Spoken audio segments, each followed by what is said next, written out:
बातमी आहे मुंबईच्या राजकारणामधील सर्वात मोठ्या महासंग्रामाची।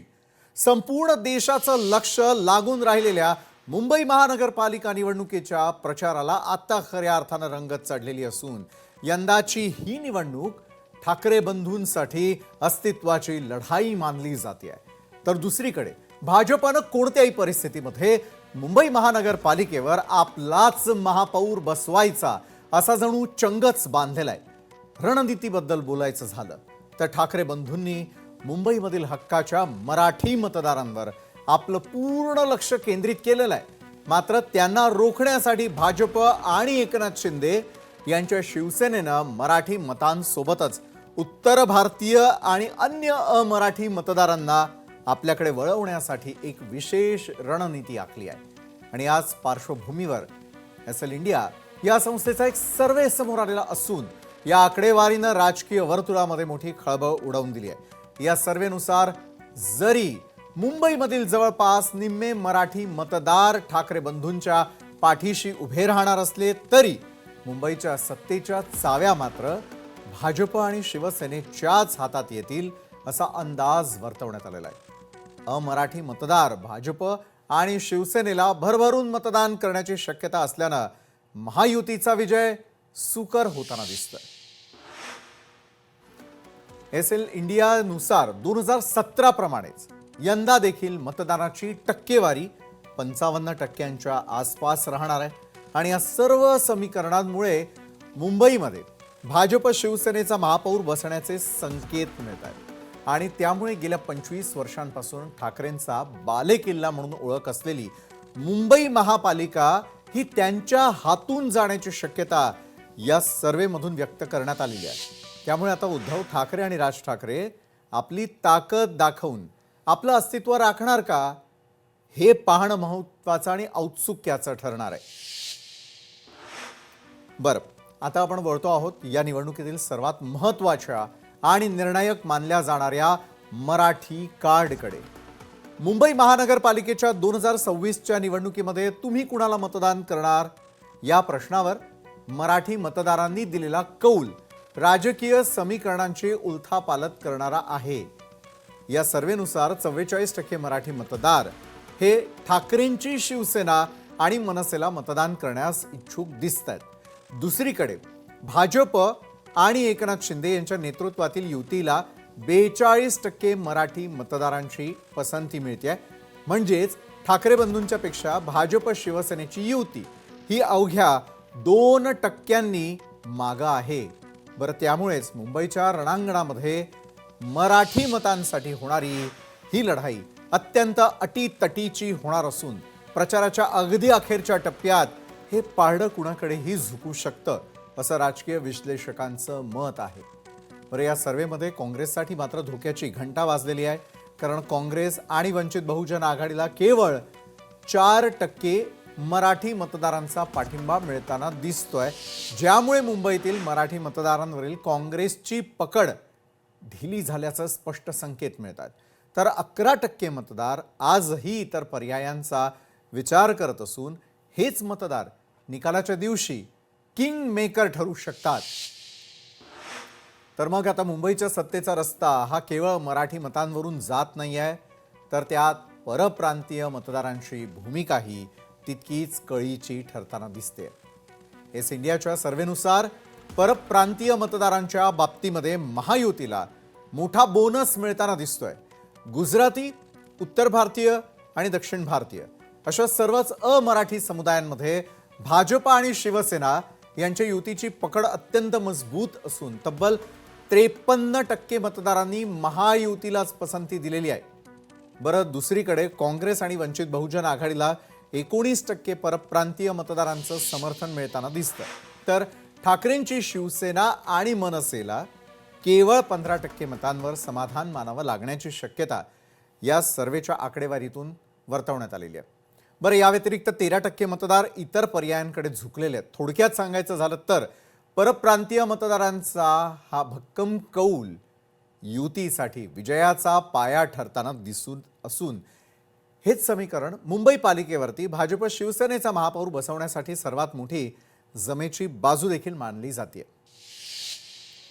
बरं, आता मुंबईच्या या राजकीय रणधुमाळीमध्ये मुस्लिम मतदारांची भूमिका अतिशय महत्त्वाची मानली जाते आणि एस इंडियाच्या सर्व्हेमधून एक मोठी बाबही समोर आलेली आहे। या सर्व्हेनुसार मुस्लिम मतदारांमध्ये आजही काँग्रेसच आघाडीची पकड सर्वात मजबूत असल्याचं स्पष्ट दिसतंय।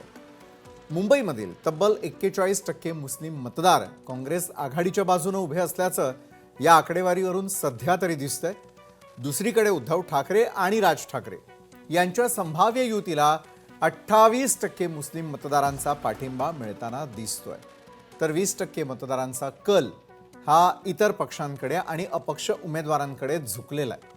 मात्र भाजप सेनेच्या युतीसाठी हा सर्व्हे चिंतेचा विषय ठरू शकतो, कारण फक्त 11% मुस्लिम मतदार हे महायुतीला पसंती देत असल्याचं चित्र आहे, ज्यामुळे जिथे मराठी मतांसाठी कांटेकी टक्कर आहे तिथे मुस्लिम मतदारांचा हा मोठा कल काँग्रेस आणि ठाकरेंची शिवसेना मनसे युतीसाठी गेम चेंजर ठरू शकतो। बरं, आता मुंबईच्या सत्तेचा फैसला करण्यामध्ये महिला मतदारांची भूमिका अत्यंत मोलाची ठरणार आहे आणि एस इंडियाच्या या सर्व्हेमध्ये महिलांच्या मनातील सुप्त लाट अधोरेखित करण्यात आलेली आहे। या आकडेवारीनुसार मुंबईतल्या तब्बल 50% महिला मतदारांनी भाजप आणि एकनाथ शिंदे यांच्या युतीला आपली पहिली पसंती दिलेली आहे आणि महायुतीनं राबवलेल्या विविध योजनांचा हा सकारात्मक परिणाम असल्याचं मानलं जात आहे। या उलट ठाकरेंची शिवसेना आणि मनसे यांच्या संभाव्य युतीला महिला मतदारांचा अपेक्षित पाठिंबा मिळताना दिसून येत नाही। केवळ 22% महिला मतदार ठाकरे बंधूंच्या बाजूने उभे असल्याचं या सर्व्हेतून समोर आलेलं आहे। काँग्रेस आघाडीच्या बाबतीत बोलायचं झालं तर 15% महिला मतदारांनी त्यांना पसंती दिलेली असून बाकीच्या 13% महिला मतदार ज्या आहेत त्या इतर पक्षांकडे झुकलेल्या आहेत। बरं, महिला मतदारांमधील महायुतीचं हे वर्चस्व ठाकरे बंधूंसाठी नक्कीच चिंतेची बाब असून या मोठ्या वर्गाला आपल्याकडे वळवण्यासाठी त्यांना आता विशेष कष्ट घ्यावे लागणार आहेत। बरं, काय काय होऊ शकतं, काय घडू शकतं या संदर्भातला सर्व्हे जो आहे तो आपण अगदी थोडक्यात आपल्या महाराष्ट्रातल्या सर्व प्रेक्षकांना समजावून सांगण्याचा प्रयत्न केला आणि या संदर्भात अधिक चर्चेसाठी यावेळेला आपल्या सोबत आहेत श्री मीडियाचे संस्थापक सुनील देशपांडे। सुनीलजी, आपलं स्वागत आहे। सर्वसामान्यांना तर आपल्या मनासारखं सरकार जरी हवं असलं तरी आपण आज मुंबई महापालिकेचा आलेला सर्व्हे हा प्रत्येक राजकीय पक्षाचे डोळे उघडणारा अशा स्वरूपाचा आहे। बरं, आता सर्वच राजकीय पक्ष अक्षरशः कानात तेल टाकून समोर बसलेले असतील, त्याचबरोबर मतदारांना आपल्याकडे आकर्षित करण्यासाठी जंग पछाडताना आपल्याला मुंबईतल्या रस्त्यांवरती पाहायला मिळतात। मात्र एकंदरीत अशा प्रकारचा सर्व्हे आल्यानंतर येत्या निवडणुकांचे निकाल नेमके कशा स्वरूपाचे असतात याविषयी आपण पुढची आता चर्चा करूयात। सुनीलजी नमस्कार। नमस्कार। ऍक्च्युली हा जो सर्वे केलाय ना याच्यामध्ये त्यांनी प्रत्येक जातीनिहाय मतदारांचा कल सांगितलेला आहे। बरोबर आहे।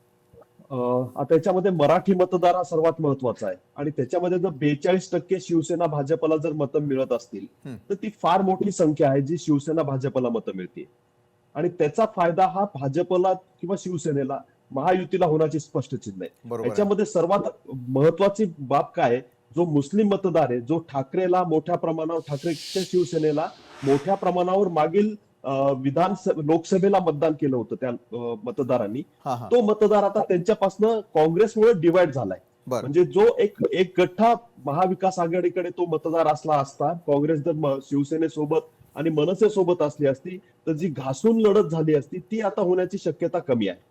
म्हणजे कमी म्हणजे त्यात त्याचे अंदाज थोडे चान्सेस कमी झालेत, कारण की फार मोठा चंक मुस्लिम मतदारांचा हा तो शिफ्ट झालाय तो काँग्रेसकडे। म्हणजे 41% मतदार जर काँग्रेसला मतदान करत असेल मुस्लिम मतदार, तर त्याचं फार मोठं नुकसान हे ठाकरे गटाला किंवा ठाकरेंच्या शिवसेनेला होण्याचं इथं स्पष्ट संकेत आहेत। दुसरं, उत्तर भारतीयमध्ये मात्र एक गमतीशीर प्रकार झालेला आहे, महत्वाचा झालेला आहे। तो उत्तर भारतीय जो मतदार आहे तो 53% जरी भाजप शिवसेनेला मिळत असला तरी 19% काँग्रेसकडे जातोय। म्हणजे काँग्रेसला मतदाराचा मोठा एक युपीचा मतदार हा शिवसेनेसोबत काँग्रेस न राहिल्यामुळे भाजपला नुकसानदायी आहे तिथं काही प्रमाणामध्ये स्पष्टपणे त्याचा फायदा होता। पण ओव्हरऑल जर या सर्वेचा आपण एक हे पाहिला तर भाजपला मोठ्या प्रमाणावर फायदा होताना दिसत आहे. मुस्लिम मतदार डिवाइड झाले म्हणजे जे शिवसेना ठाकरेंचं जे बलस्थान होतं मराठी मतदार प्लस मुस्लिम त्यांचं जे कॅल्क्युलेशन आहे हां हां ते इथं कमी पडताना दिसते. कारण 28% मुस्लिम मतदार आणि 44% मराठी मतदार यांच्या जीवावर त्यांना महापालिकेमध्ये सत्ता आणता येणार नाहीये. आणि पुन्हा उत्तर भारतीय मतदार फार कमी प्रमाणामध्ये त्यांना पाठिंबा देतोय. म्हणजे उत्तर भारतीय मतदार फक्त 15% ठाकरेंना पाठिंबा देतोय आणि उत्तर भारतामध्ये अमराठी मतदार. तर तो एक त्यांना मोठा, कारण अमराठी मतदार फार मोठ्या प्रमाणावर मुंबईमध्ये मला वाटतं 29% उत्तर भारतीय आहेत आणि 15-16% गुजराती मारवाडी हा मतदार आहे. त्याच्यामुळं याच्यातला फार मोठा चंक हा भाजपकडे जातोय, काँग्रेसकडे थोडा जातोय आणि सर्वात कमी ठाकरेंकडे जातोय. बरोबर आहे. त्याच्यामुळे साहजिकच आगामी महानगरपालिकेचं जर चित्र पाहिलं तर भाजप शिवसेना नंबर 1 वर म्हणजे त्यांची सत्ता येताना स्पष्टपणे यातून दिसतंय.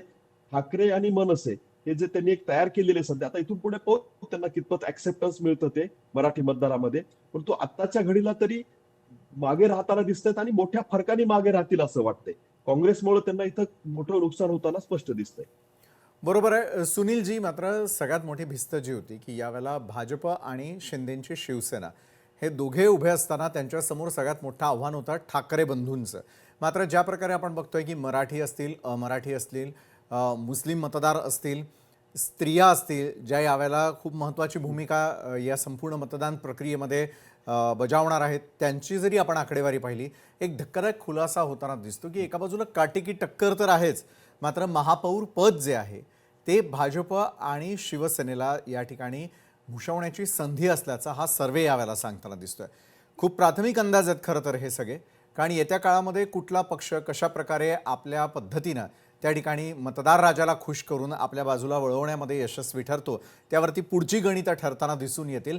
मात्र सध्याच्या परिस्थितीमधील हे चित्र कुणाकुणासाठी रेड अलर्ट आहे तो ग्रीन अलर्टमध्ये करण्यासाठी त्यांना कुठल्या प्रकारचे प्रयत्न करावे लागतील आणि अगदी सुरुवातीचे हे कल असल्या कारणामुळे आपल्या प्रचाराच्या स्ट्रॅटेजीमध्ये काही बदल त्यांनी केले तर मात्र निकाल वेगळे येऊ शकतात का सुनीलजी?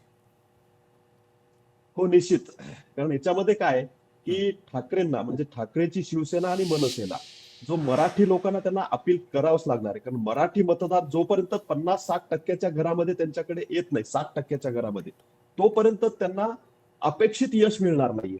आणि मुस्लिम मतदार अजून त्यांना जास्त हवेत, पण तू मराठी मतदाराला अपील करणार. कारण मागच्या विधानसभेला काय झालं, लाडकी बहीणमुळे असेल अथवा एकंदर बदललेल्या वातावरणामुळे असेल, जवळपास 59% मराठी मतदारांनी भाजप शिवसेनेला मतदान केलं होतं आणि आत्ताच्या घडीला ती संख्या 44% वरती म्हणजे 42% म्हणजे 17% मतदार हा भाजप शिवसेनेपासून दूर जाताना दिसतोय मराठी मतदार.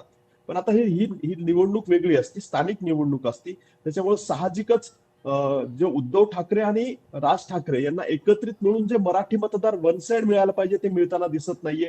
त्याच्यामुळे त्याचा इम्पॅक्ट अजून दिसत नाहीये. इथून पुढील काळामध्ये अजून ऍक्सेप्टन्स वाढलं तर 4-5% कदाचित वाढू शकतील, परंतु स्थानिक उमेदवार जे महत्वाचे असतात त्याच्यावरतीच ही निवडणूक आहे. आणि दुसरं, काँग्रेसला आपला जो मुस्लिम मतदार आपल्यापासून दूर जाताना दिसतोय, की जो उद्धव ठाकरे यांच्याकडे जाताना दिसतोय, तो नक्कीच त्यांना सुनीलजी. नकोय. कारण की ते नुकसान मोठ्या प्रमाणावर त्यांचं होऊ शकतं.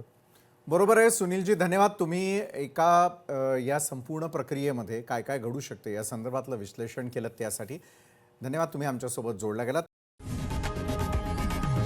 लोकशाही मराठी ऐका, पहा, जागरूक रहा.